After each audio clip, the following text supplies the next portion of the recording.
Welcome everyone to the What It Is podcast, episode 5. I'm Rexamillion, and as always, I'm here with Cass and T Rich. How you guys doing today? Good. Good, bro. Good. What it is. Good. And as you can see, our numbers have grown, and we got an amazing panel with us. We're here with Terry and Reggie. How you guys doing? Good. I'm doing pretty good, man. How you doing? Good. Welcome to the podcast, y'all. Yeah, Thank you. definitely. We finally put it together. We got everybody here. So we got a special topic for you guys today, and we're just gonna get right to it. We're not gonna waste any time but today we are talking about colorism in the Black community, specifically in the Black community, but not exclusively. But so basically, I put some notes down, and I was gonna do a little bit of history, but I felt like if I did history,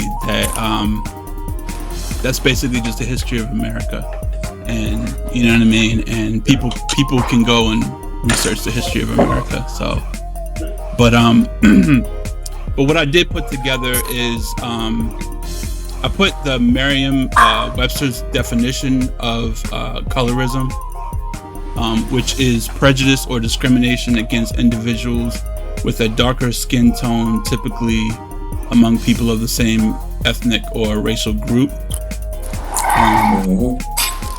And also, colorism is also a caste or hierarchy system rooted in American chattel slavery. We all know that. Colorism influences dating, marriage, employment, social standing, and media, print, television, and movies. This is most important because it heavily influences our self-perception. We can become indoctrinated and brainwashed at a young age due to entertainment. So we know that colorism has historically affected darker skinned people across America and worldwide. But in the Black community, we know we can hit differently and have a huge psychological effect on the mind. And colorism is instrumental in shaping the foundation of suspicion and distrust between light and dark-skinned people, and we know that it's generational as well. So I guess I always start my episodes off with a question usually, and my question for this episode is, it's a polarizing question because we hear that certain people say that colorism can't affect lighter skinned people, that's not what colorism is, because we know that historically it does affect darker skinned people in America and also worldwide as well. So my question is, can light skinned people be victims of colorism? Can darker skinned people be colorists? And I kind of just want to, throw that out to you guys and ask you guys, what is your take on that question? I don't know. I probably could say it can, but not as much. It's almost like when they say Black people can't be racist because we don't hold the control over their lives. Right. And we don't want anything power structure in this country to keep them from succeeding because they are dark. Right. So I guess the same for light skin thing. You know what I'm saying? We can't really hold them from gaining anything. Right. You know what I'm saying? There, if anything, it'll work for them here more so within this power structure. Right. So we can make all the jokes. The green one. We can make all the jokes. You know what I'm saying? And probably, beat them up. You know what I'm saying? Right. Bullying and not really affecting them in any other way, past that point. Right. So we're not going to keep them from succeeding. Right. You know what I'm saying? You know what I'm saying? We're not going to, if anything, it's a plus for most light-skinned people. You know what I'm saying? It's a jealous thing coming from our end. Right. We're coming from the end of, I guess, more jealous. Yeah. You know what I'm saying? Because they get to have more, Yeah. in this power structure. You know what I'm saying? In this country. You know what I'm saying? It 100% is a reaction to what exactly. It's a reaction to what dark-skinned people have experienced over time, and maybe here recently we're gaining a little more confidence and a little more swag about being dark-skinned.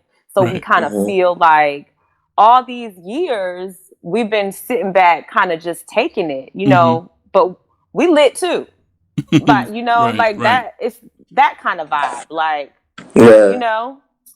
So I feel like it can happen, but it happens as a response as opposed to just a blanket, we feel this way about this group of people.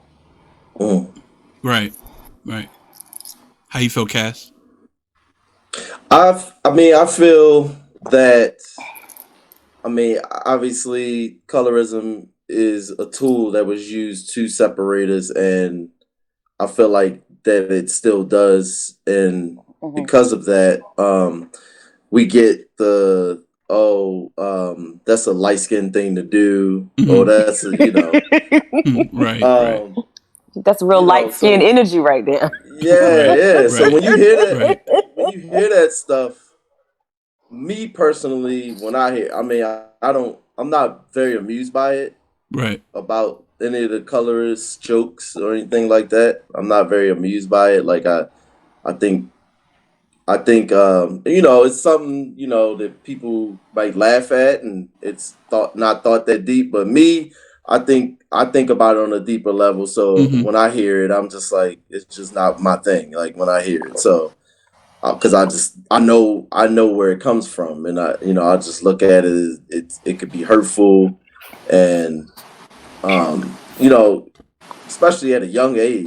At a young age, it starts, messing with as far as like self-esteem, confidence, things like that. So I really feel like, there's already like a whole system in place to keep us, in that mind state.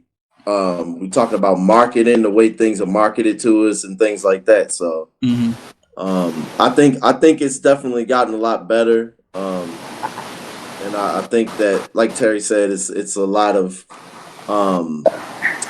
things have led to where darker skinned individuals can feel good and feel confident and feel blessed to have that much more melanin. Me having none, I feel like I have a unique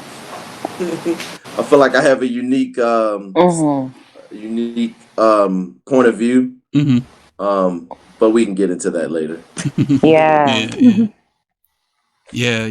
I definitely agree. So how you feel, T? How you feel about it? Where do I start? I don't know what the there's definitely an experience that light-skinned people have. Like I never looked, to me, in the community as a whole, with Black people as a whole, because like Cass said, where it started, I don't find amusement in it either. I just don't. So when people make jokes and stuff, I'm just like, But for me, it's like if Black people as a whole anyway can just come together and let go of all of that, because it's like it was rooted, we know when it was rooted, and it was the purpose of it. Why we're still doing that today, I don't know why. It's like, for me, if the mentality was to shift and be more of a togetherness, I mean, we have so much more. We could be so much more, right? That's one thing. Another thing is, for me, I'm in healthcare administration, kind of like a corporate. For me, it's like at the end of the day, I'm the only Black person in the office. It don't matter in that office whether or not I'm light skinned, fair skinned. I'm still Black. Right. Exactly. Right. That's right. I'm still Black. So I still get that too. And I have had instances and experiences that reflect that. Right. So it doesn't matter that I look damn near white. They don't care about that. Right. So that's another thing. And then another thing also is coming up. I've heard it all about I've had experiences with darker Black than, fairer, where they're like, damn, you look white. Or the joke, all the jokes, I didn't heard it all. And it's like from my own people though. Right. At the end of the day. Because I'm like, look, if they put us all in a room, light, dark, whatever, we are all still Black. So why is there all of this still coming around? Like, it's the mentality of each individual. So if it shifts, it could be a better environment. Right. I think I'm over all of it anyway. Yeah. That's all you hear that now too. Colorism is everywhere. But it's like, get out that mentality. It takes for everybody to get away from it.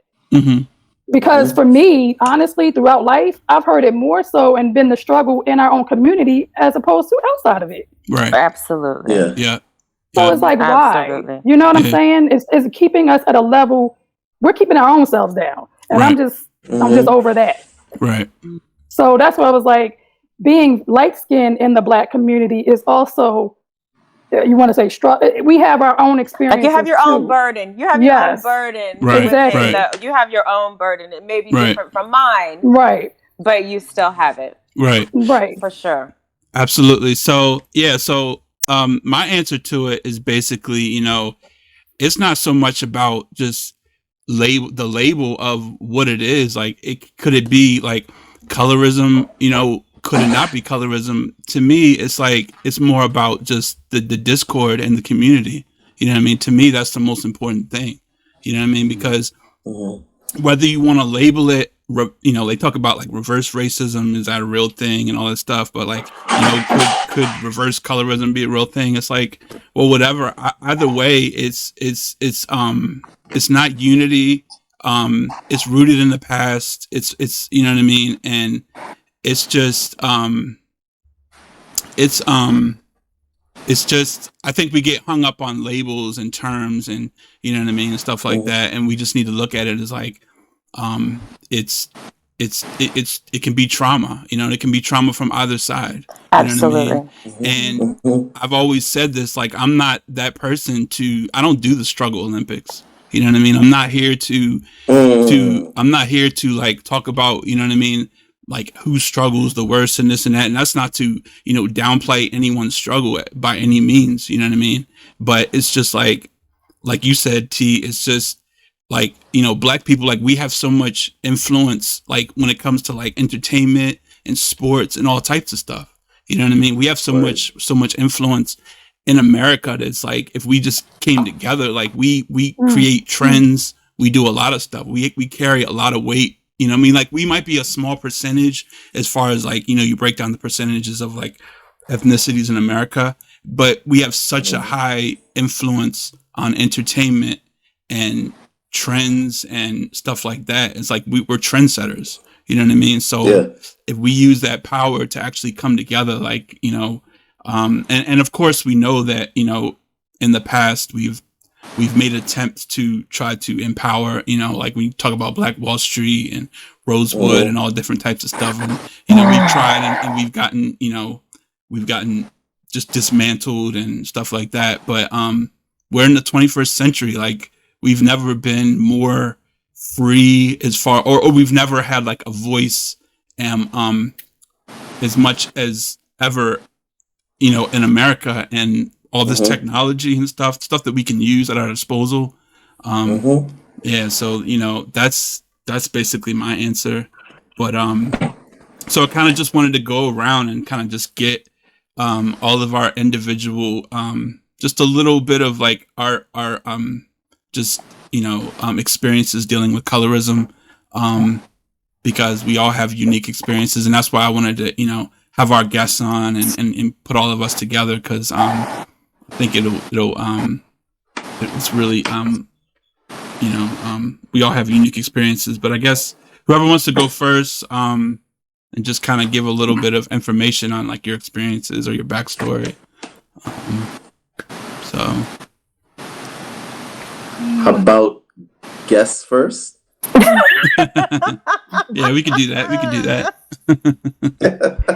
All right. Well, I don't know what I can say. I'm grabbing the mic like I'm about to perform. I'm gonna let you finish. But Beyonce had one of the best videos of all time. I guess it's a period of when you it starts from when you're a kid, right? Yeah. Word. Mm-hmm. And some people just never stop. Mm-hmm. Some people keeps it going, and because it makes them feel better, I guess. And some people grow out of it. Mm-hmm. Some people are affected mentally, probably for years after. Absolutely, for sure. So, me personally, given my personal experience, I was a dark-skinned, nappy-headed kid. You know what I'm saying? Right. I didn't have straight hair. You know what I'm saying? It was tough to get a comb through my hair. Right. You know what I'm saying? So that also played in the mix of me being black. Or black booty, African booty scratcher. You know what I'm saying? All these things. Yeah. You know what I'm saying? All these things were like the things I've been told my whole life. You know what I'm saying? You brought up that one. Yeah, I mean, I'm just saying, you know, I mean, we can say light skin, dark skin, but I can't think of a light skin joke at the bottom, you know, like this. Right. But I'm quite sure you could think of a dark skin one. Right. Yeah. You know what I'm saying? That's how prevalent it was to buy off on a dark skin person. You know what I'm saying? Oh, you black like midnight oil. You know what I'm saying? Anything. You know what I'm saying? It was just always something. You know what I'm saying? You could just name something really fast. You know what I'm saying? Your mother so black. It wasn't never your mother so light. Right. Right. Facts. Yeah.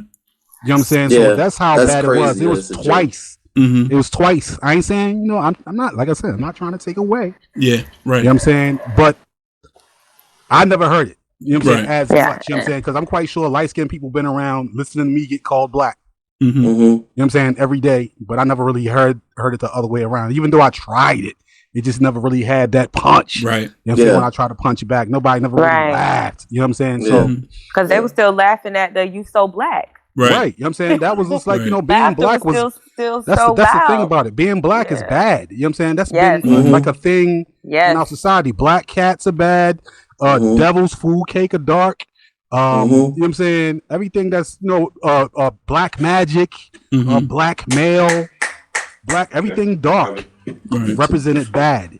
The 8-ball was like the final, you know, destination on the pool table to get his black ass out of here. Right. You know what I'm saying? So everything black meant bad. You know what I'm saying? So these are things that's being put in children's heads all the way up until adulthood. So me growing up, it was hard for me to even get friends in school. You know what I'm saying? Not a girlfriend. It was hard to get friends. You know what I'm saying? Because you were being clowned so bad. You know what I'm saying? Who wants to be with him? You know what I'm saying? And then after a while, you know, I guess after I got off into high school, maybe a girl might have looked at me. You know what I'm saying? Right. And I didn't know what to do. This is my first experience with a girl, you know what I'm saying, trying to get a girl. You know what I'm saying? Or a black girl liking me. You know what I'm saying? I'm like, oh, you know what I'm saying? This is my whole life. 17 years, damn near, you know, now she's showing your boy some rap. Okay. Right. So I got off, you know what I'm saying, into college. Guess who started liking your boy? Yeah. We lit. White chicks. We lit. White chicks galore. Yeah. Guess what? I was like, come on in. You're welcome.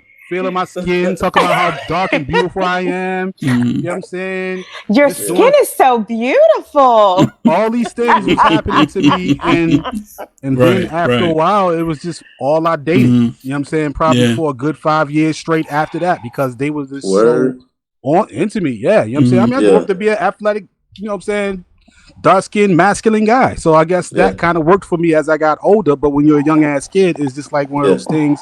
You have to be a pretty little boy. And then they grow out of this pretty little boy phase into just men. Right. And me, I grew from an ugly little boy to a masculine young male that was athletic. You know what I'm saying? So that kind of held out, you know what I'm saying? And you know, well, showed, I guess, you know, females must have liked it or whatever, you know what I'm saying? And then it was always the thing like, damn, all you date is white girls. And I'm thinking like, I really wanted, I wanted black girls. It's just that, you know, it was they wasn't giving you play. I mean, I wasn't going to say back then, I was too prideful. I didn't want to say, well, you know, I couldn't get them. But now I can say that. But back then I didn't say that. I was just like, well, no, I date black girls. I date black girls. You talking about? I fight it.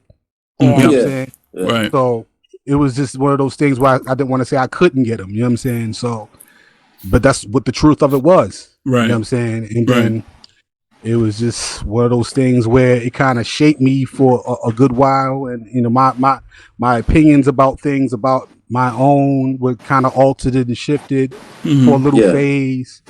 Yeah. And it took me for me to get into my 20s to realize, man, that it's I got my own thing going, you know what I'm saying? Right, and then I pretty much started, if I was dating around, I was just date, I guess, whatever came my way. I didn't really turn my back on black girls, because after a while that's kind of what it was. Right. I didn't want to, you know what I'm saying, because I wasn't used to it, you know what I'm saying. And if they talked to me, it was weird, like, what the fuck, you know what I'm saying? Right. What you talking to me? You know what I'm saying? And by the way, I never even touched the dark skinned girl ever in my life. Yeah. Oh wow. Never touched one. Never touched one. You know what I'm saying? And I always kind of like, felt like, damn, you know what I'm saying? What is it? Do they have the issue up to this day? You know what I'm saying? That makes them feel like they can't, you know what I'm saying, they want to have my children because I'm dark and nappy headed or some shit. Or, you know what I'm saying? Because girls always think about how their children would look. Or so men would look. Men will always kind of be on some, I just want to get that. You know what I'm saying? I just want to get that. You know what I'm saying? Girls will always think more so about the future, about how their children and their offspring will look. You know what I'm saying? I didn't care. Right. I never thought about that. Yeah, I never did either. I never thought about that. That's a lot of truth. I got some. Yeah. And so it was just never a thing to where I can get. I mean, I think I talked to this one brown skin girl, and that was probably like the closest to a dark skin girl I ever talked to, and that was a little bit weird for me. You know what I'm saying? Not because I didn't want to. Remember Nico? Yeah. Oh yeah. That was the darkest girl I ever talked to in my life. You know what I'm saying? So it was kind of like one of those things where it was a very scarring thing in the brain. Yeah. Where it's a stronghold for sure. It's definitely a stronghold. It's a psychological stronghold. Yeah. But, and it was that's my part of it though. Just give it in a nutshell though. That was deep. That was really deep. How I grew up. You know what I'm saying? Yeah. Yo, thanks for sharing that, bro. Yeah, that was very. Yeah, most definitely. That was very transparent. I appreciate your your honesty and transparency for sure. Yeah, I've never heard it from a dark-skinned man before. Like my conversations about it are always with other women. So it was. Oh, okay. That was that was kind of eye-opening for me. Yeah. Yeah. Huh. Wow. So who wants to? It was a lonely place. Yeah. So who wants to follow that up? I guess I'm the other guest, so I guess it's me. Okay. Yeah, you can go ahead. Yeah. Okay, so I grew up in the South. Okay. I grew up in South Florida. My family is from Georgia, so the South, like the South. Yeah. And I can remember being a little girl, like 5 years old, and you so black, and they would call me tar baby. And I'm like, well, dang, like I'm a little girl, and I was all my life. I mean, even now into adulthood, I have always been very in touch with how I felt internally. Like I may not have exhibited that or displayed it outwardly, but I always felt that like inside me. So there was always this thing, oh, you so black, you so dark, you so this, you so that. I can remember being a little girl when I still believed in Santa. Every year on my Christmas list, it would be, Santa, please let me wake up on Christmas Day and be light skinned. Like it was like I was deeply troubled by the way people made me feel about this dark skin. And my mother is from Atlanta. She grew up in Georgia, and she's not a dark-skinned woman. So she was just like, I do not know how to help my baby through this. And so my was daddy, your father. Okay, my daddy was the dark-skinned one. Okay. Right? Okay. And he's real militant and real like F them people. Like he couldn't be a daddy in that moment and just be like, baby, you're beautiful and it's okay. Like he wasn't that kind of daddy. So it just was like, okay, well, I guess I'm just black and I'm just gonna be black and that's just what it is. And it stayed with me. It didn't really stop me from doing things, but it definitely impacted my confidence when I stepped into situations. Like the thing that I could control was my outfit. So I may be black, but I'm gonna have on the baddest outfit that there is gonna be. There's not gonna be a hair out of place. My shoes gonna be on point. My grades are gonna be amazing. I'm gonna have the highest toe touch on the cheerleading squad. Like whatever it was that I could control to get you to not focus on this skin, that's what I was gonna do. And even I went to a basically all white high school. I grew up in Palm Beach and Delray Beach, Florida. So right by the, beautiful city by the sea, beautiful place to be. But there was a lot of white people there. And so there weren't a lot of black people in my high school. So my senior year, I was the only black girl on the cheerleading squad. That was difficult. I finally went to college and I thought, okay, maybe this is going to be better. I went to FAMU. I went to a black school. I'm like, okay. Yeah. Like maybe this is going to be it. Wow, but it was the reverse. Yeah. I was so intimidated and so scared. I was like, what am I about to do with all these black people? Like I didn't know what to do. And I still was getting the same stuff from so many people. You're so pretty. Now you're so pretty to be a dark-skinned girl. Yeah. Like what the hell does that mean? Right. It's like you're giving me a compliment and then you turning it around. Yeah. And insulting me, like backhanded, like backhanded. I never. So people would say, "You're such a pretty dark-skinned girl." Like, what does that mean? I'm supposed to be pretty. Like, what does that mean? Right. And I still to this day get that. Like, we old, and at this point, if you still are using that as a compliment, like okay. Like at this point, I just be like, okay. Like, I don't even know what to say to that. Right. Yeah. And so then you start, let's start the dating situation. And you have these guys that think they're complimenting you by saying, well, I don't usually talk to dark-skinned girls. Okay, well, what that mean? Like, I just, I never had it in my mind, like, oh, I only want to date a guy who looks like this, or I only want to date a guy who looks like this. Like, that wasn't, like, not in that way. Like, his complexion never, like, I had a height requirement. But I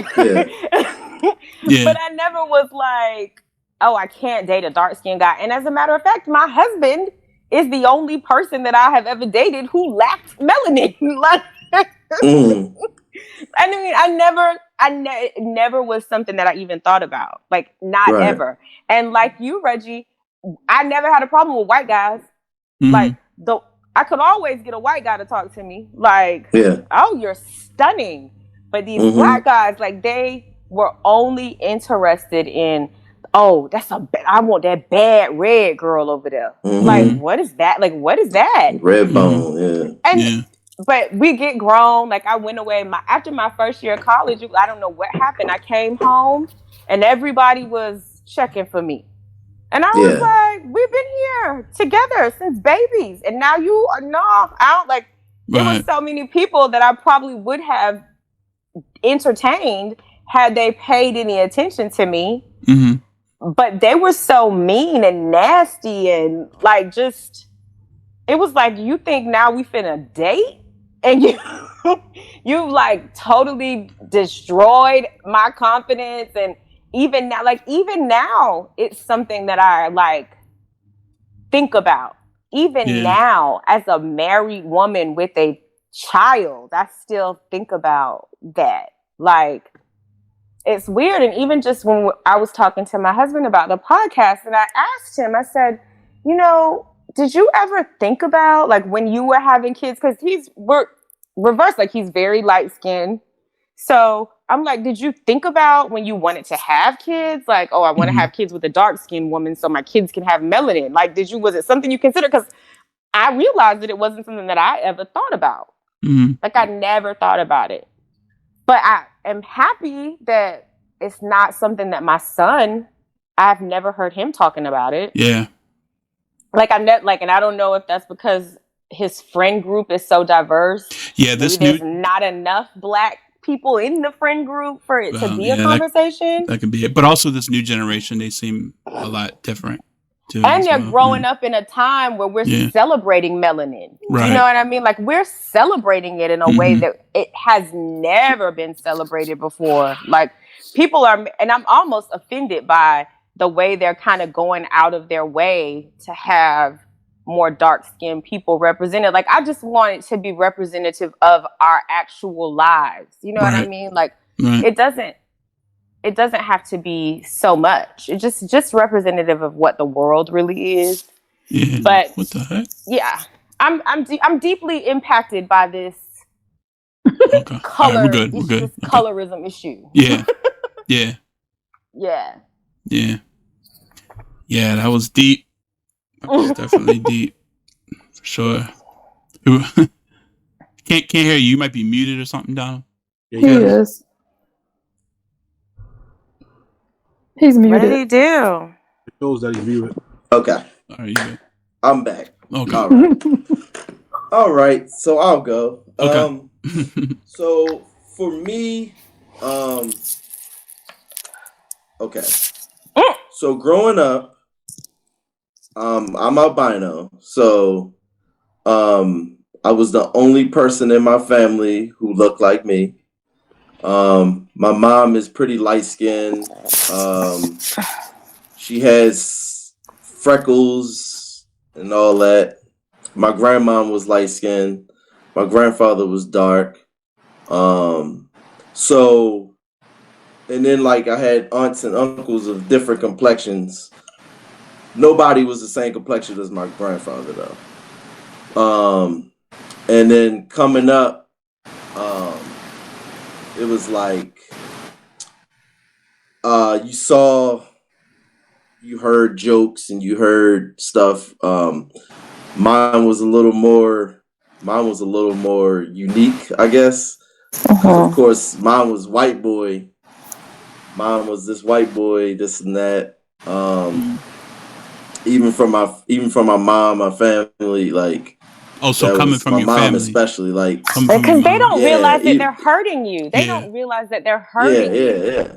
So like, my mom would be like, "Get your white ass in here," or, you know, something to that effect, you know. Yeah. And I used to get really bent out of shape about that, you know, because all you want to be is like everybody else. Yeah. Exactly. So, for me, I know, you know, once I got a little older, like middle school or so, I started to, you know, express myself, like as my haircuts and stuff like that. And I made sure I had the high top fade with the steps and did all that stuff. And it was like, you know, just I wanted to make sure, you know, there's known, like, I'm black, like, you know, you can't it would blow my mind when people would look at me and think that I was white, you know. It would blow my mind, like, that's weird to me. But to me, you know, it took me a long time to get used to just being comfortable with my skin. I think that's what it takes. You just get comfortable with it and you stop caring. You stop giving a damn. I can say colorism affected me in a way where, well, at least I thought it did, where my mom, my sister's father was dark skinned and I didn't like him. My stepfather was dark skinned. When I met him, I didn't like him. And I think it was like, and apparently my mom told me when my sister came home that I said to her, "Oh, she's too dark. Take her back." Like, that was something I said when I was like, we're 2 years apart, so I was probably like 2 years old, 3. And so to hear that, like, that just lets me know, like, that kind of stuff was already being drilled into my head. But I also learned that the reason why I didn't like them wasn't because of their complexion; it was because of them. Like, I had a reason to not like them, and I that was my judgment, even as a child. But your discernment.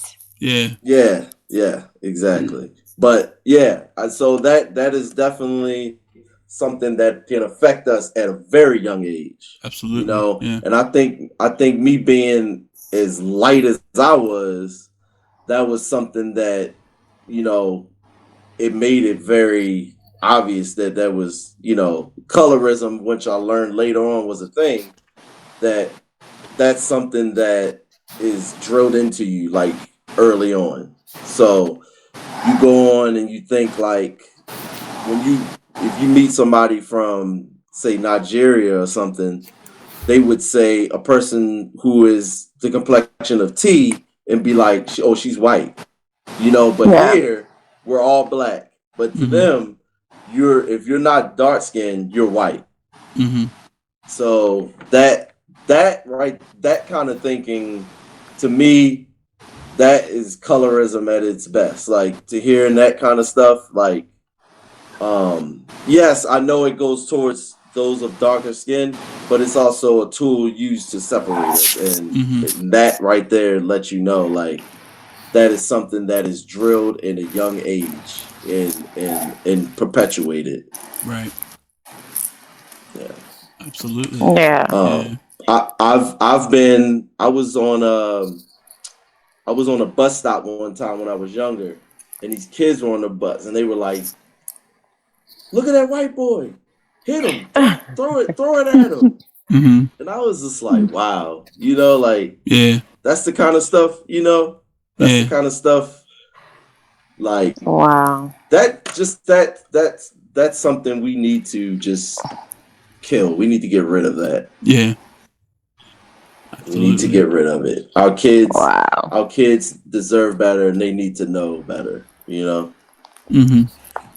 Yeah. For sure. Absolutely. So what about you, T? Like Cass, as a child, like hearing the things that I would hear from even family members, I don't know, they thinking it's joking and stuff, but it's, you know, you don't receive it as no joke, you know, but you know, about the type of jokes I would get as being fair skinned, because both my parents are black. Right. But of course, you know, if you go further down the line, you're going to have the mixture of ethnicities and all of that in the bloodline. But both my parents are black. My siblings are darker than I am. They're not, you know, but they're darker than me. I'm like the lightest of even out of cousins, siblings, and all of that. I'm just the most fairest of skin of my family. And you heard all the jokes, even from the adults. It's like, you so white? Like, how you come out white? Like, it was always white jokes. And for me, even as a child, I don't know if it was just the mentality, I was just in tune to that. Like, I took it as an insult, even as a child. It was never like something that was, oh, you know, that's a compliment. No, that's an insult. You know, when you're looking at your relatives, and it's hurt. It was very hurtful, and then that would make you uncomfortable. You know what I mean? I don't know. Like, I'm from New Jersey, so when I moved here, I had a lot of problems with darker skinned women. Like, whole problem. I don't know if it was the jealousy. It was just every day. Like, when I started going to school here, every day was something. Yeah. And it stopped because like all I kept hearing is, "Oh, you think you better than me?" I'm like, okay, well, where did you get it? Wasn't one day because I would ignore it a lot. It just was like, I never experienced that. Ironically, when I was back at home in New Jersey, I never experienced that. I guess because you're born, you raised around these people, it was never an issue. Moving to a new place, that's all I got every day. So it got to one point where I was just like, where did you hear me say I think I'm better than you? Right. What gives you that impression? So when I challenged this one young lady, she had nothing to say. I was like, no, I need to. What did you hear me say? You don't even know me. Where did I say that I think I'm better than you? That's her projecting. That was her projecting. Yeah, absolutely. Projecting or previous experiences that she may have had, and she's putting that on you. Right. So then it was like, you go through that. It's just like, life wasn't very peaceful being, and I think people who are not light skinned, like we all have our struggles, we all have our experiences. I just think for me now is like when you hear about the colorism, we hear more of the side of people who are not light skinned, but it's like you don't hear the stories or much of the stories of the people being light skinned and what we had to grow up with. Because I know it was not shit was not sweet. You know what I'm saying? It wasn't sweet growing up. That's why I was like, I'm never going to reject someone else's experience. It's just I wish people can hear more of ours. That's why I was very excited about this topic because I felt like this was an opportunity to get that side out of it. For sure. People who are dark skinned may not, I'm not going to say that, well, they may not care or they may be looking at it like, I'm pretty sure there'll be some people who watch this and be like, oh, cry me a river or what have you, because they think in their mind, because it's something that's embedded in the mentality, even from the slave, you had the house ins, and everybody looked at that as being better, and it was embedded from way back. I get that, but we're all grown. Like being adults in our community, we should take it upon ourselves to have our own mentalities and get away from that bullshit. To me it's bullshit that stems from years back. If we can get to a better place, I just feel like our people are so much bigger and we are great together as opposed we could ever be apart. Yeah, absolutely, for sure. It's just, I'm tired of like the old ways of thinking because everybody has their struggles and their own experiences. But we should not be to this day still experiencing that from each other. I guess that's my point. So, like Reggie said, when he was talking about females thinking about what their children would look like, I never thought that. That was a great perspective, by the way, because I never thought that when I was coming up. Never. Yeah, I thought about it. Never entered my brain. Yeah, it never did. It was never like, oh, I need to be with a light-skinned dude so I could have pretty children. You know how they always would say. People would really say that to me. Right. Oh, you marrying because they would say, oh, you marrying that white boy so you can have babies with good hair. Well, what now? I'm gonna get married and procreate. Oh yeah, I got a black girl and she got kids with white boy, and her white boy calls her niggas and everything. Wow. I show you how powerful it is to not be black. You know what I'm saying? To get away from blackness. You're willing to do what you're willing to do. Deal with racism, baby. Kids with everything. Self-hate's real, man. It's so real. That's really what it boils down to, though. Mexican boy, white boys, and them motherfuckers don't even look good. They look like enough softball trash. Look. You know what I'm saying? As long as she can get away from being black. You know what I'm saying? Her baby's got good hair, though. Oh, right. And guess what? It's a fact. She does have some great looking children, and she just didn't want anything. But go ahead. Go ahead. Listen. You know what I'm saying? I mean, I just wanted to chime in with that. No, definitely. Yeah. But it's very. I mean, I got a buddy like that too. He has he's black. His mom's black. His dad's black. His mom's went and married a white man. Had 2 children with a white man, and all she does is talk about how great they are as kids and how much better than they are than he is. And all she does is cheat on her white man with other black men. She just wanted. He just wanted his. No, not this. Wow. You ever heard the word breeders? Breeders? Yeah. Breeders are very big in the black community. They just want your children. You ever heard like a girl that's seen a black guy? You even got to be a white guy. It could be a black guy. As long as his hair is good or his skin is light, they want your baby. Y'all never seen that in the black community? I didn't experience that. Yeah. So you grew up in a white neighborhood, so you probably didn't really get to see a lot. You know what I'm saying? But the black neighborhoods, it's like a lot of girls, they want to have a baby with a man because of how good he looks. You know what I'm saying? It's not they like him. And how good he looks is his whatever his craniology might be. You know what I'm saying? How straight or small or light his skin or straight his hair might be. They want to have his baby. You know what I'm saying? So it's one of those things with a lot of the black females in now I'm a real true sapiosexual. Like I'm real interested in your brain, honey. Like I ain't worried about this. Not a lot of the females man. They just really into all the wrong things when it comes to why you think we have so many I guess, offsprings with no daddies around. You know what I'm saying? Because it's all wrong. Yeah, for all the wrong. Yeah, exactly. It wasn't built on any type of foundation, any solid type of foundation. You know what I mean? Yeah. So. Oh. Yeah, but I'm gonna go ahead and yeah. Go ahead, Donald. Go ahead, Cash. No, I was gonna say.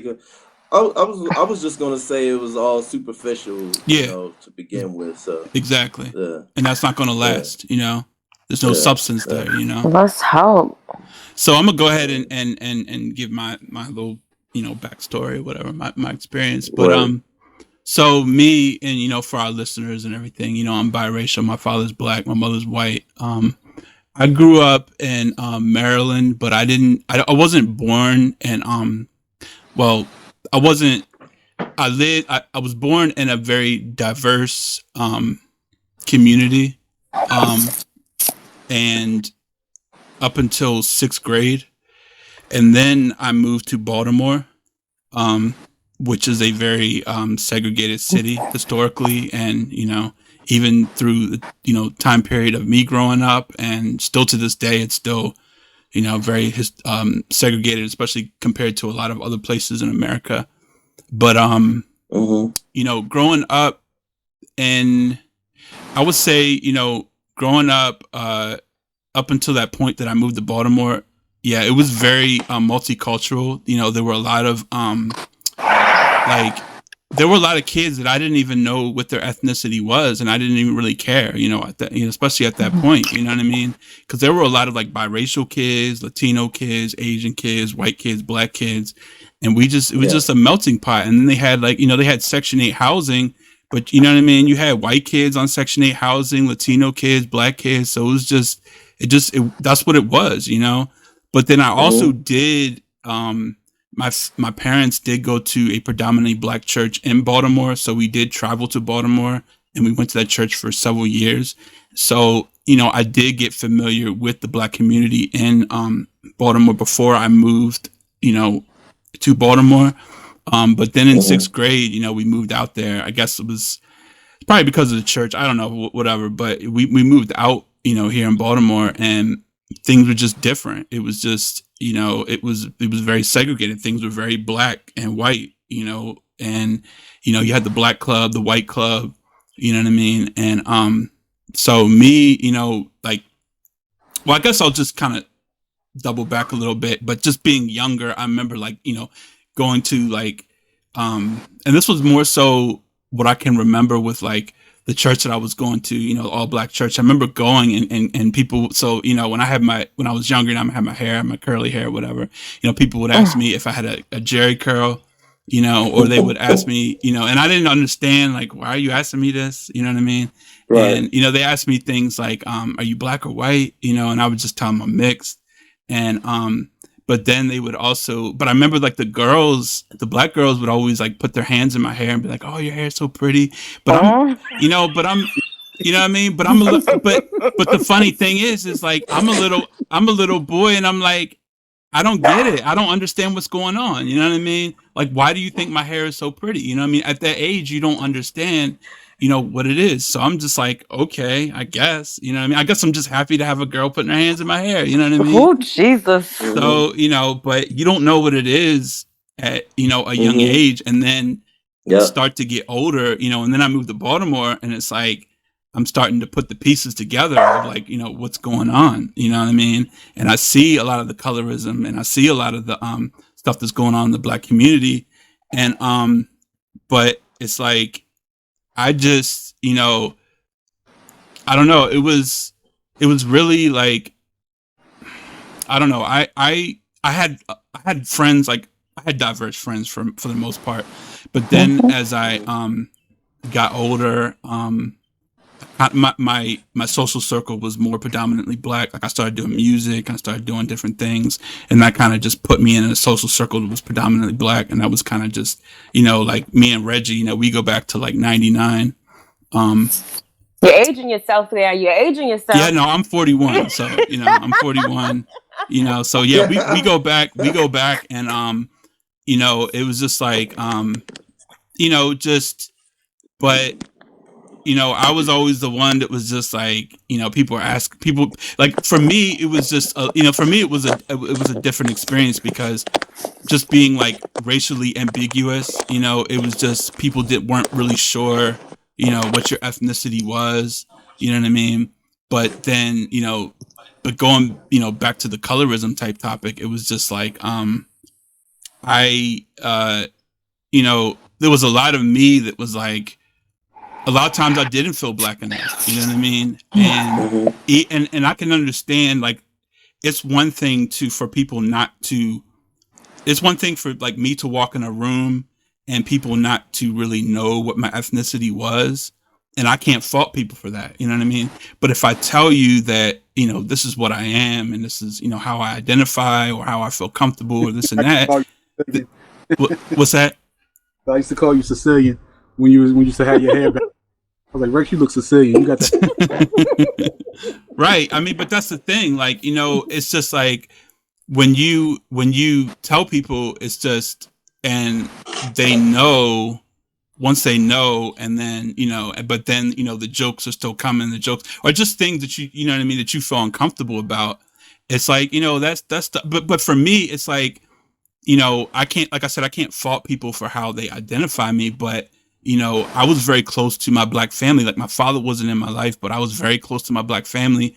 So I really clinged on to, like, I knew that my father was black. I knew that, and I like I said, I grew up with my grandparents and my cousins and all them.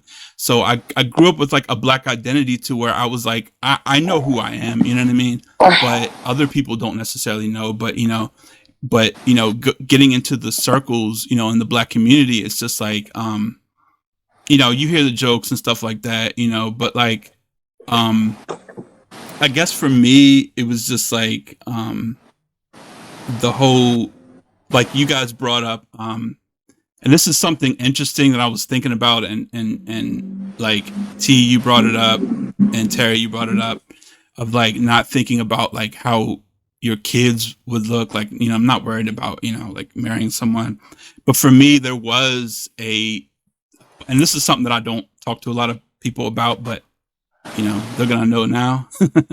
But I there was a point in my life where I was like, I did think about my kids. I was like, I don't want my kids to go through a situation, where they aren't identified as black, or they don't have the opportunity to maybe pass as black. You know what I mean? So I did go through a point where I was like, like maybe I just thinking about like procreating with a dark skinned woman, and it was just, it was self-hate. It was just not really, accepting yourself, loving yourself. But I, and then, as time went on, I really had to think about that. And I was like, I really had to like unpack that and really deal with that. And then I didn't want to move into like some type of like fetishized territory where I'm like fetishizing dark skinned women, you know what I mean? And like, I didn't want it to cross over to some like gross territory, because it's not that, like I've dated all types of black women, and, it's not a fetish by any means, but I just felt like, if I'm doing this from like my perspective, I feel like, it could be just as like, how can you, like, it's a double standard when they do it from the other side, but I'm doing it from this side. You know what I mean? So, but, and then like, my wife she's biracial as well. You know what I mean?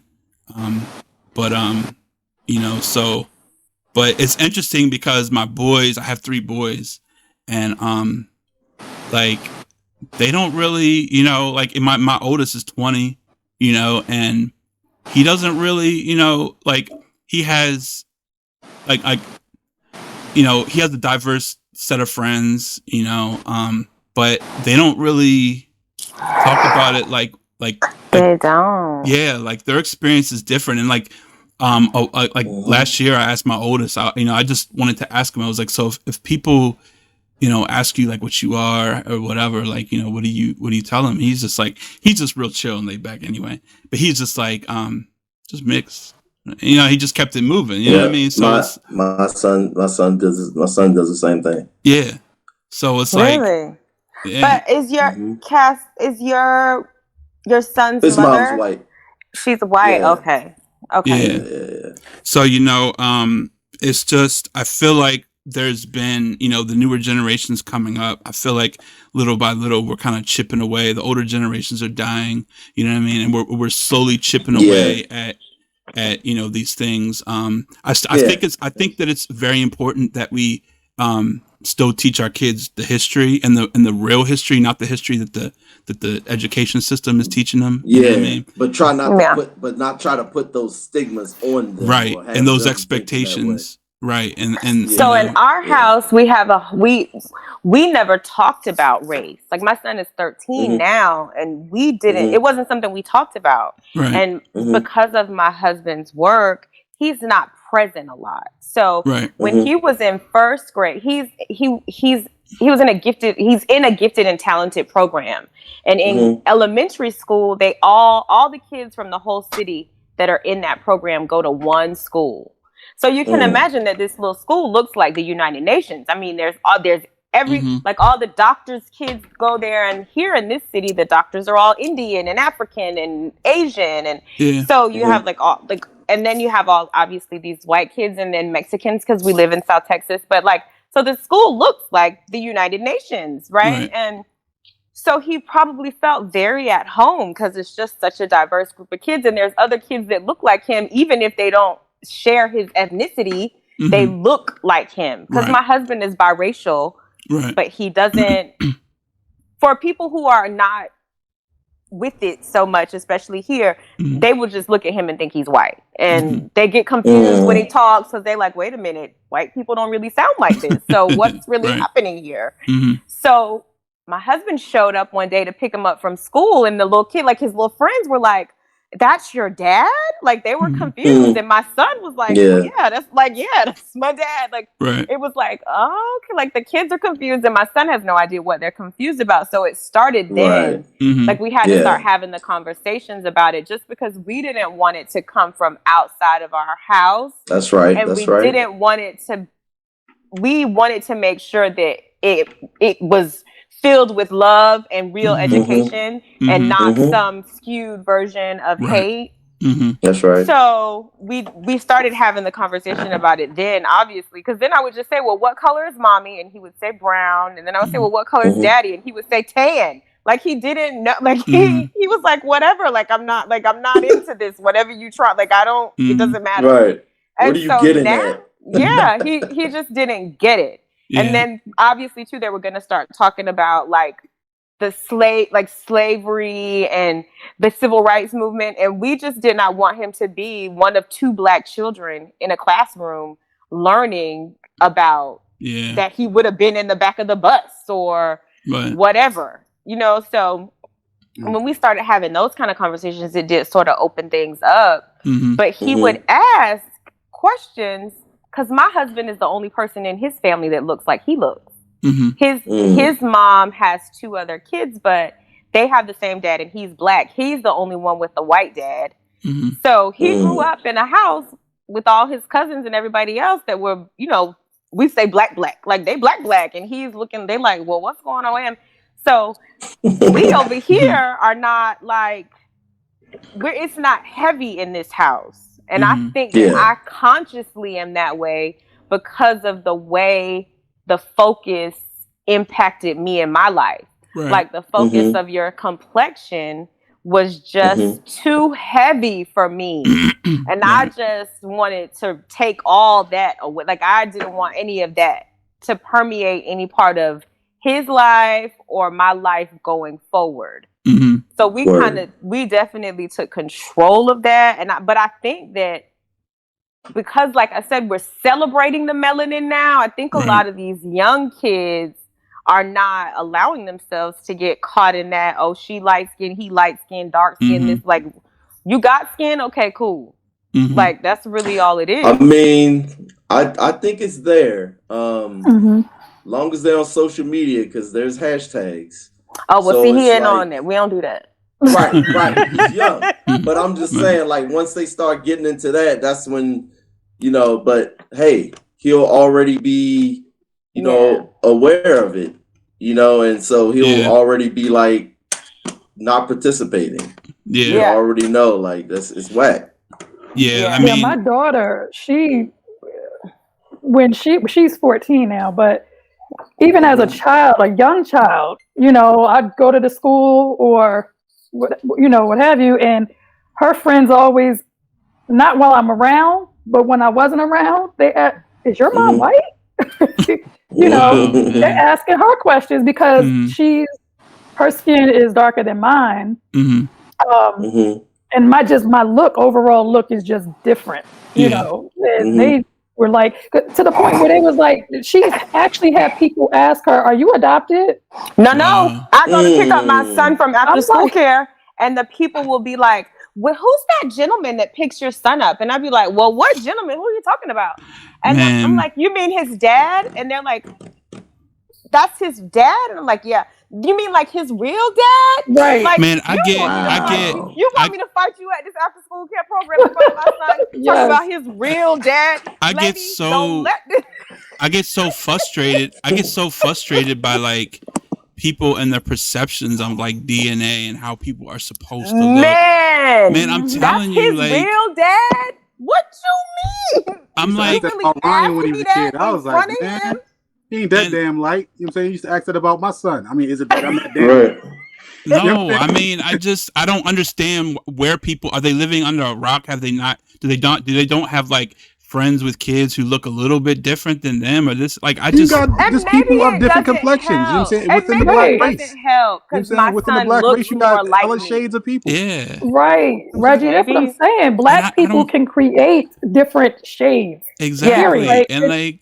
And I told my son mother, man, if we would have had 5 kids, one of them would have came out just like me. Yeah, right, for sure. One of them would have probably came out just like you. Yeah. One of them probably came out just like me. It just so happens that my son ended up somewhere in the middle.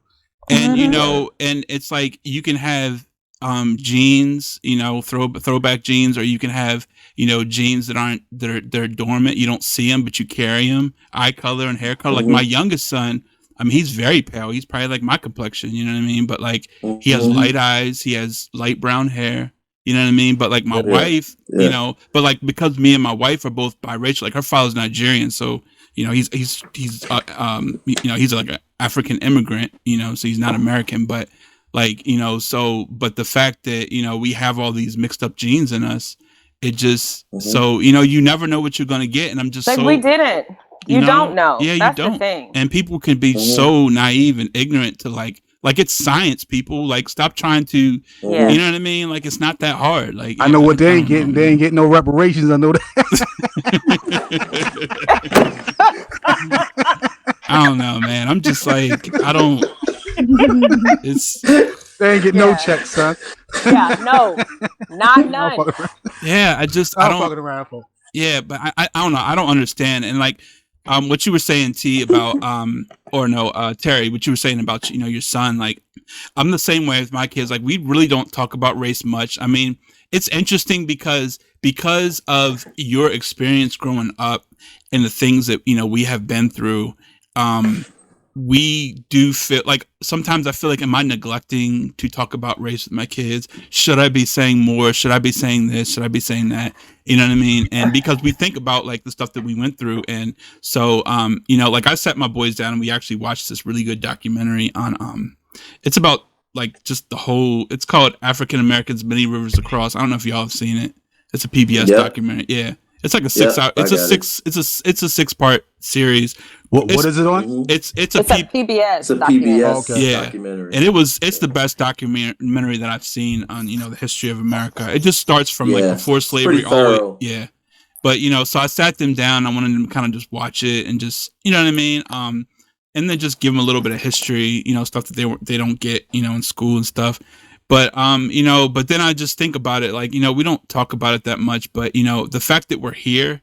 That we're here and we can give them the truth and the knowledge, and that anytime they need to come to us with any identity issues or anything that's going on, they can come to us and we'll be able to talk to them. I think that's the most important thing, is to have parents, and we've worked out our issues. Well, we're still working on our issues. You know what I mean? Oh, for sure. Yeah. You know what I mean? But we're confident enough to be able to help our children, and that's the most important thing. And so, there's a lot of parents that aren't, they're not able to do that.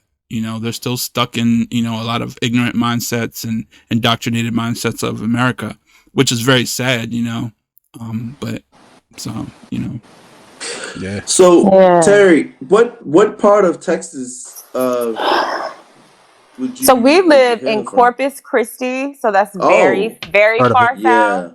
Yeah, I basically call it North Mexico. Is that military? Yeah. No, no. My husband's a federal agent. It's very rural. Yeah. Actually right now we have we just got a new city manager, and he's really very progressive. It's really so funny because he's a white guy from Maine. Maine, wow. He's a white guy from Maine, but he went to college at Florida State, which is where my husband went to college. He's married to a black woman from Miami who went to Florida A&M, who is friends with my husband's cousin, and our boys end up being best friends. So it's actually so wild how all of that has come together. But he's really doing some great things in the city, and it's really opening a lot of people's eyes, like when they are seeing pictures or learning that, like, oh, the city manager's married to a black woman, and of course you have all these backwoods people here who are like, oh, he got black kids. It's like, wait a minute, like they don't know what to do, but he's getting the job done. So there's really not, like, first of all, he white. Like, y'all ain't gonna be mad because he white, right? But he's getting the job done. Right. Yeah. So right now, I see improvements. It's not home, obviously. I'm a city girl. Like, I'm not here for it. Right behind our house is a bunch of cotton fields and stuff. Like, this is not. Wow. Like, we can walk to the cotton fields. It's just not really my thing, but Yeah. It is what it is. I asked because that's where I was born. I'm from Fort Worth. Oh, okay.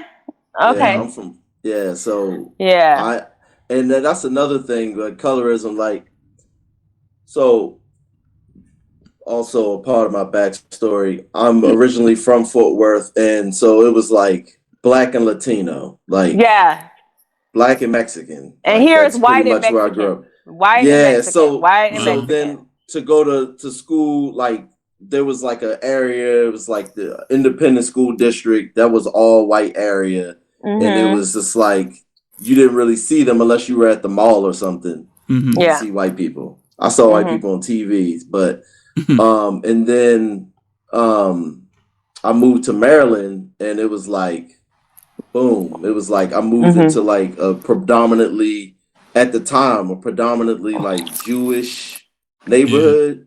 Yeah, but that quickly changed to black. Like it's like all black now. Yeah, it is. That kind of stuff, like, I went to a very, very diverse school. Like, my elementary school was very diverse. Yeah. I'm seeing that in hindsight, like, wow. Like, it was like the grass. Yeah, I loved it. I wish that my son could have, like, I wish that they would have continued the way that program operates throughout. Because, I mean, that was amazing. Amazing. Yeah. It's just interesting to see how you can go from play and you to another one. Yeah.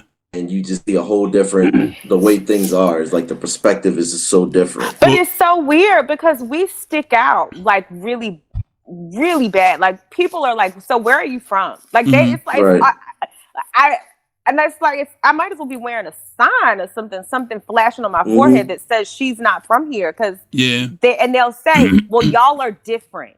And I'm sure that what they mean is you speak proper English. Like, you live in a nice neighborhood. You don't live on the west side of town. Yeah. I'm sure that's what they mean when they're saying that we're different. But I'm offended by that. You're different situation. Because, like, we're not different. Like, I grew up with a father who was a language Nazi and expected you to use proper English. Right. I'm an educated woman. Mm-hmm. I don't use my relaxed voice or my relaxed language in large settings all the time, but we're not different, you know, like, like what you mean different? And my son has a head full of hair and the little girls love to put their hands all in it. So I was laughing like to myself when Rex was saying that, because I'm like, I cannot stand that, because he come home with his hair looking crazy and he's like, oh, Sada was braiding my hair. Who knows? Right. Sada was braiding my hair. No, tell them to keep their hands out your head. I don't like that. It's crazy. Like just your geographical location can really change like your your experience, like your social experience growing up. It does. You know, it's amazing how much it can, you know, really. It can, but I'm real intentional about making sure that I make sure like we go to homecoming or we go to the classic or we go like anytime there's a situation where he can be around a whole bunch of Black people and feel that feeling that you get that you can't get from any other situation. Oh my God! Like yes. I remember the first time I took him to the classic, which is like a huge game, a huge football game in Florida. FAMU plays Bethune-Cookman, and it's like a huge family reunion. There's a huge rivalry, but there's just, you know, there's no rivalry like an HBCU rivalry.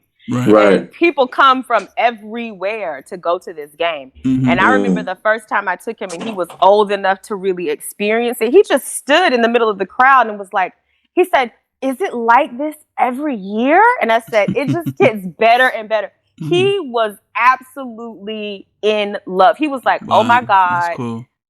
He was like, oh my God, I want to experience this every opportunity that I get. It's like, there's nothing can duplicate that. Right. Like all these beautiful Black people, like just looking like a rainbow of colors, and everybody's so lovely. You know, people that I haven't seen since I graduated, embracing me, and they know him because they see him. They've seen him grow up on social media, and they hugging him and talk. You know, like it. There's nothing like being Black. Like, and I just want us all from all colors, from all ranges on the spectrum, to be able to just embrace that. Right. Like I'm so tired of it being, oh, the dark skinned people and the light skinned people and the this. Like, can't we just all just absolutely, yeah. And it's unfortunate when you have the how separate it is amongst our own people, because you're going to get enough of it from the other people outside. Exactly. So it's like, why can't we have more of it in our? So we have enough of it from the outside, right? You know, you just get tired. We're competing to get in with them. Yeah, we're competing to get in with white folks. We're competing. Like, for instance, I do music. I can show y'all my CD all day, but as soon as Mr. White Man show y'all my CD, you probably go buy it. Yeah. You know what I'm saying? So we're competing to be beside them. Right. We're competing to be just as good as them. So whoever's next to them, making their kind of money, living in their neighborhoods, driving cars like they drive, light as they are, all these things that make them. The standard. Trying to get a seat at their table when really we just need to get our own table. Exactly. Thank you. Facts. Let's just all sit together at our own table. Let them have their table. Because they know how powerful that table would be. Oh my gosh. That's the situation. It's like, I wish I can, like, y'all, like, you really want to sit at your table. I'm really not that friendly anyway. I want my own table. They already want everything we got. They already want everything we got. Right. The body, the looks, the culture. You want it all. Like somebody was telling me that the other day, and I'm like, sis, you're sitting over there at the pool, laying out, baking yourself to get this color. What are you even talking about? Right. So something that because I didn't know my father growing up. And I just met him. Actually, my profile picture is my father, but I just met him last year because my grandmother had passed away, and he couldn't get in touch with her, and he flew out from California. So like, I haven't known him since I was a little boy. That's a whole nother thing. It was a crazy experience. Oh wow. Yeah, but like, it was interesting because like he he was staying at my house for about a week or whatever, and a stranger. What's that? yeah, but you know, wow. he didn't have a way to get home. I had to convince him to come. I had to raise money to get a plane ticket back to California. It was a whole nother thing, crazy thing. But basically, you know, he was talking to me about things, and he was telling me about, you know, he was saying how things were better. Like, he was talking about segregation, you know, and he was saying, you know, because when he was a little boy, he got. My grandparents didn't tell him about they didn't really talk to him much about like segregation. You know what I mean? He would see TV, he would watch TV, and he would see, you know, a bunch of white faces and stuff and people that didn't look like him, and he didn't really understand it. But, you know, and then when he got put into, you know, just with schools integrating and stuff, and he got put into an all white school, that was just like that was crazy for him. He didn't know how to handle it. You know what I mean? Like, you know, and stuff. But anyway, he was telling me about how, you know, when black folks stuck together and, you know, and did things like we built stuff and we did a lot of things together to try to build things for ourselves. He was saying, you know, once we started including white people into things and started like trying to measure up to their standards and have them come in, you know what I mean? Then it was like, that's when things actually, you know, started to change.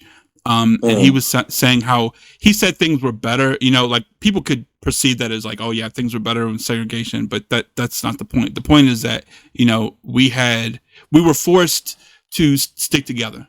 You know what I mean? We had focus. Yeah, we had focus, and we were forced to. And, you know, but then when we started to, you know, open up and really start to try to measure up to these other standards, you know what I mean? Then that's when everybody was trying to measure up to some type of like European standard, or, you know what I mean?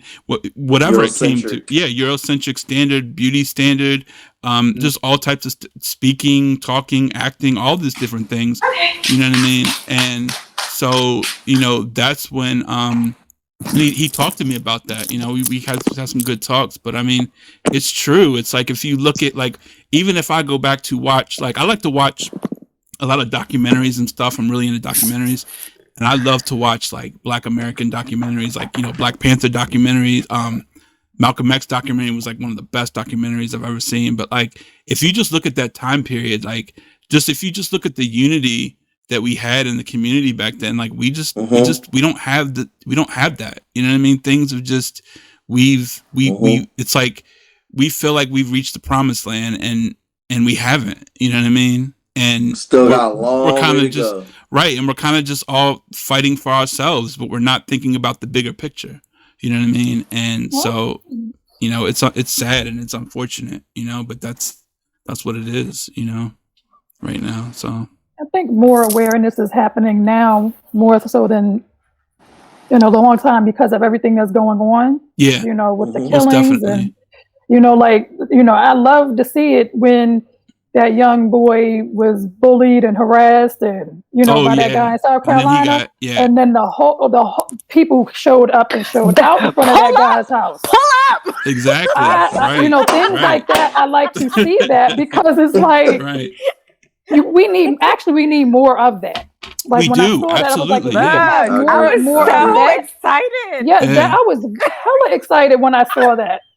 You know, it's like we need more of that going on. That's a prime example of people being in the military being racist also. Yeah. Oh yeah. Mm-hmm. And they were cops. I was like, that brings light to it. It's in the military also. Oh, for sure. Those are shows right there. I mean, at the Capitol, you had a lot of people when they stormed the Capitol. You had off-duty police officers, ex-military people coming up in there. So people was outing themselves. People. Oh yeah. Yeah. So it was. It's the power structure. You know what I mean? It's that's what it is. You know. So, but yeah. Yeah. That was like pull up in person. Like, that was if pull up was an actual person. Like.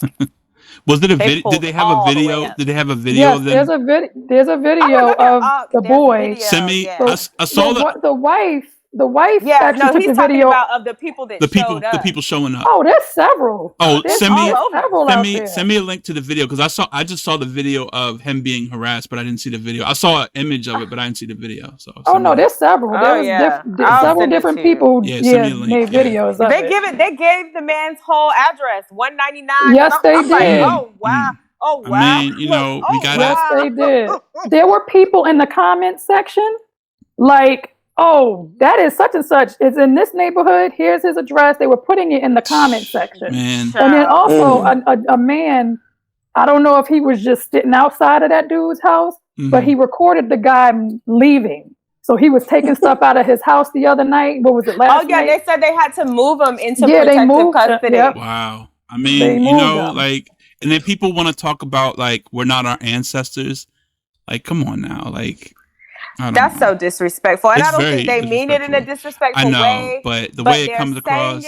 I don't like the way it comes across. Yeah, but I don't like the way it comes across. So funny that this happened because my son had just asked me a couple weeks ago if I would let him walk to the Stripes. And the Stripes is basically in my backyard, but there's houses back there. But right across that street is where Stripes is. And I was like, heck no, you're not walking the Stripes. Like, the man on the corner had a Trump sign in his yard. No, you're not walking this. This is what I'm thinking. Just that in my mind. And now here we are this week with this young man walking in this neighborhood with home. Because see, I don't play like that. I don't have time for the games. You not about to listen. And they pick on little black boys. That seems to be their thing. Listen, not black men. It's like that part ready. Yeah, I ain't got time. Little black and boy. His daddy, no. In their environment. See what I'm saying? When it's a lot of them. You know what I'm saying? And he don't know. Like this is all he knows. He doesn't know anything about this hate that y'all have going on out here. Right. So to him, he's just walking to the Stripes around the corner from his house. Yeah. He don't know nothing about what you got going on. So to me, as his mom, as much as I'm equipping him to go out into the world and be a young king and conquer the world and show them and be real audacious about the fact that you black and you're even better on your worst day than them on their best day. Right. Even though that's what I'm teaching him and equipping him with, I'm terrified for him to walk to the Stripes around the corner. Right. In the neighborhood where I own my home. Like that does not make any sense. Right. But she's a real good shot and don't play with him. But I'm like, nah, you're not walking the Stripes, buddy. And now you definitely not walking the Stripes because we got too much to lose at this point. Right. Yeah. Right. Like we now have to be so mindful of the situations that we put ourselves in because we got too much to lose. Like, because I don't want to fight. I don't even want, I'm like, not about my son. No, I don't understand. Yeah, I couldn't imagine. I couldn't imagine. Like my son, who he takes his walks, he goes out and stuff, but like, it's just he like he doesn't understand. He doesn't really like. He's not really like tuned into like I don't know, and he wouldn't. I don't know how you would handle something like that. Like he just doesn't. I don't know. I don't think that he knows. We're not equipping them to handle it. That's the thing. We're not equipping them to live in that ugly place. We're not equipping them to dwell in that dark place. Right. You know what I mean? Like we're equipping them to live in love and light and all of this black power and whatever else. We're not equipping them for this.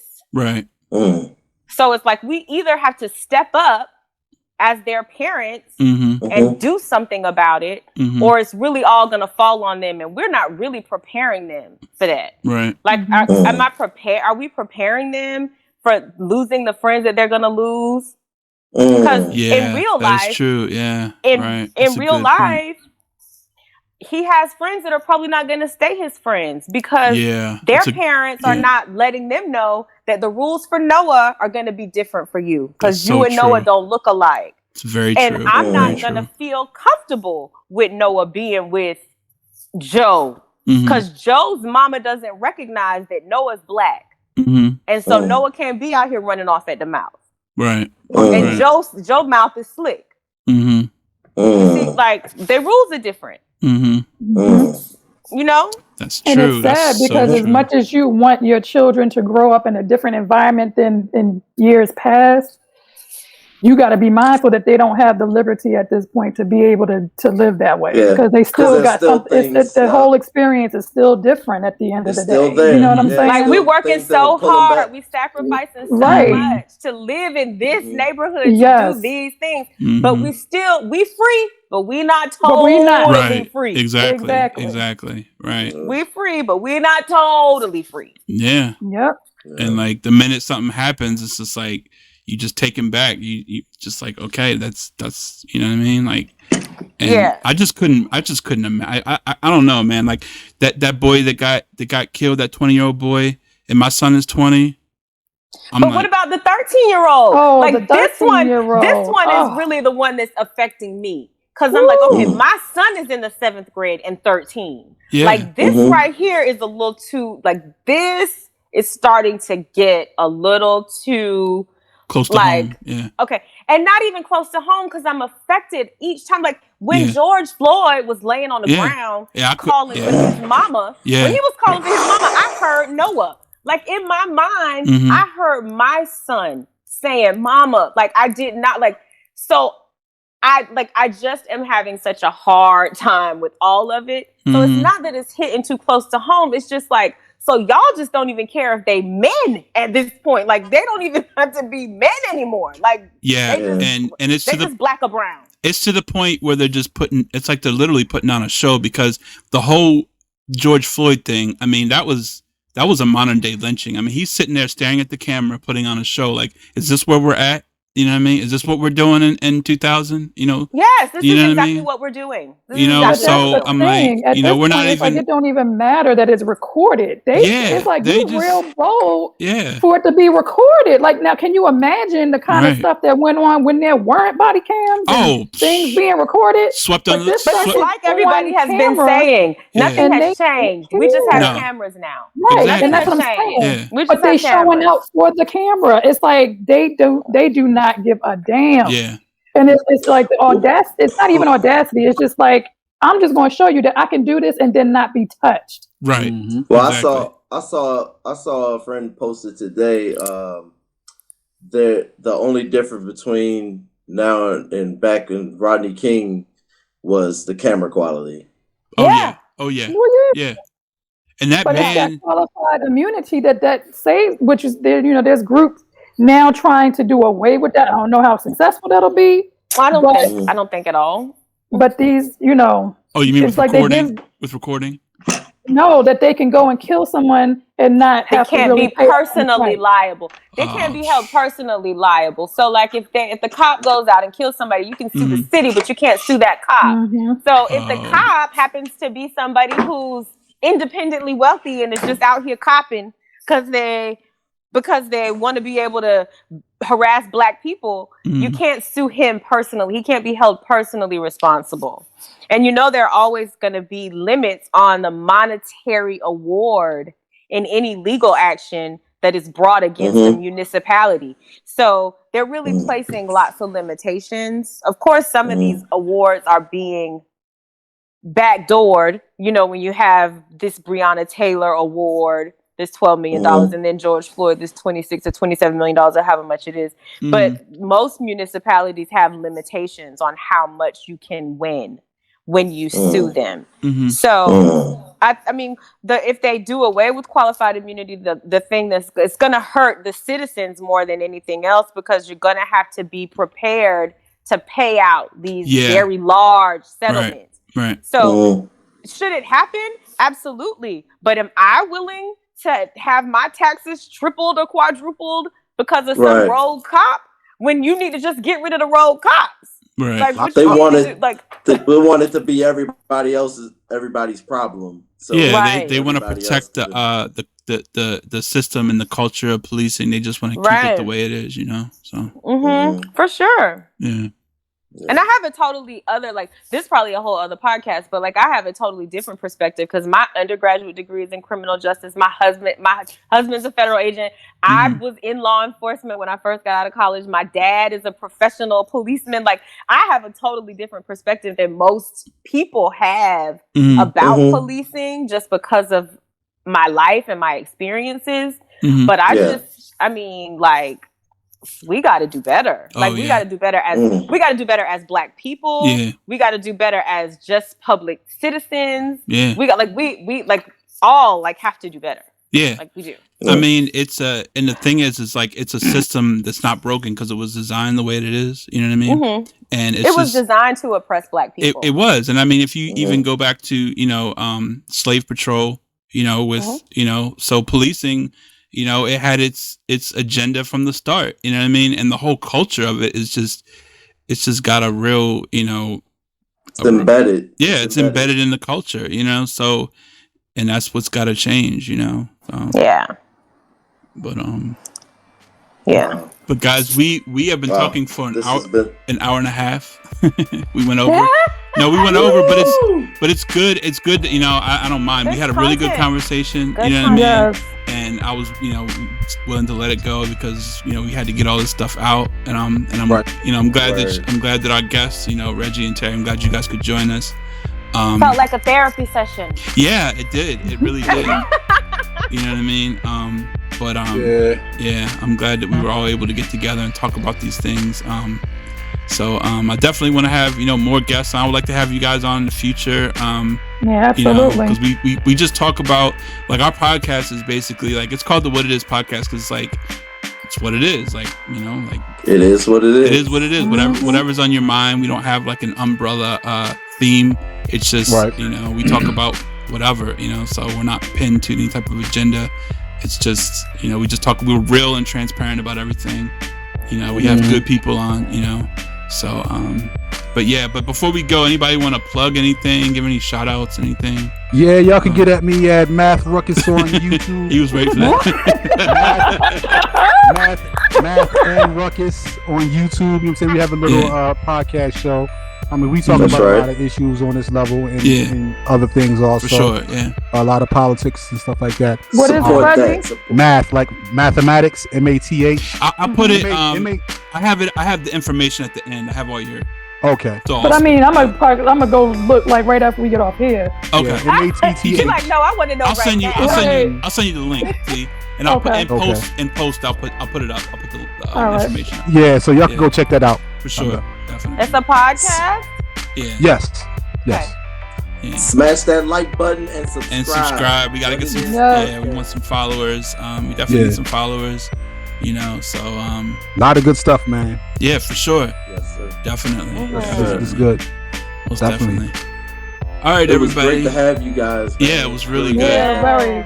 Absolutely. It's the weekend. Yeah. Oh, it is. Oh, yeah. Yes, I forgot it was Friday. I wasn't even thinking. Yeah. Look, it's the weekend.